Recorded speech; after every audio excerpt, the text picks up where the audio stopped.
Hello and welcome to the video, Securing Your Serverless Application with an SSL Certificate.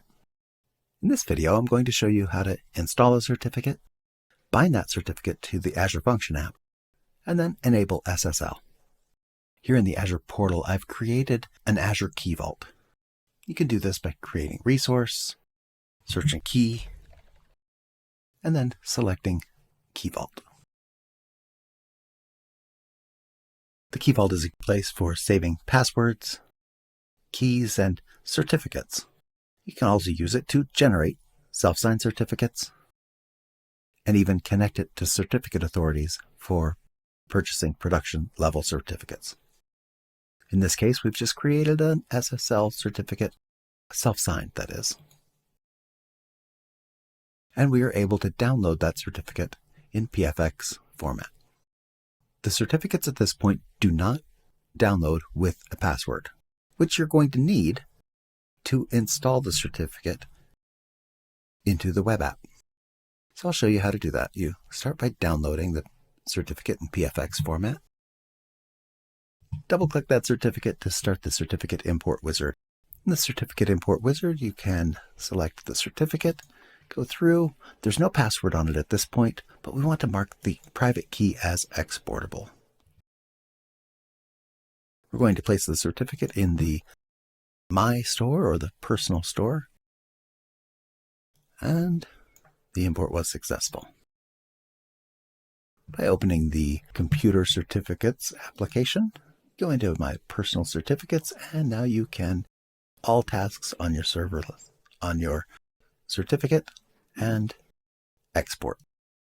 Now we do need to export the private key, and here we can set a password. There we go. We've now got our certificate backed up with a password, and we can switch over to our Function app to install that certificate. Let's select the Packed Serverless application, go into Platform Features, Network Settings, and choose SSL. Select Private Certificates and upload a certificate. Choose the password protected password and provide the password.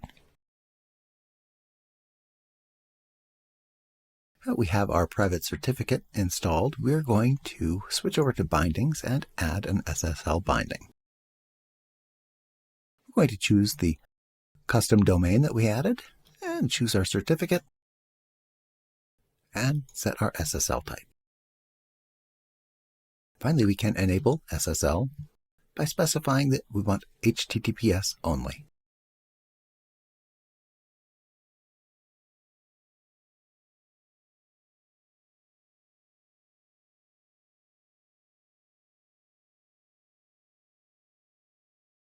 This warning has now changed. Our certificate error used to say that we did not match the DNS host name.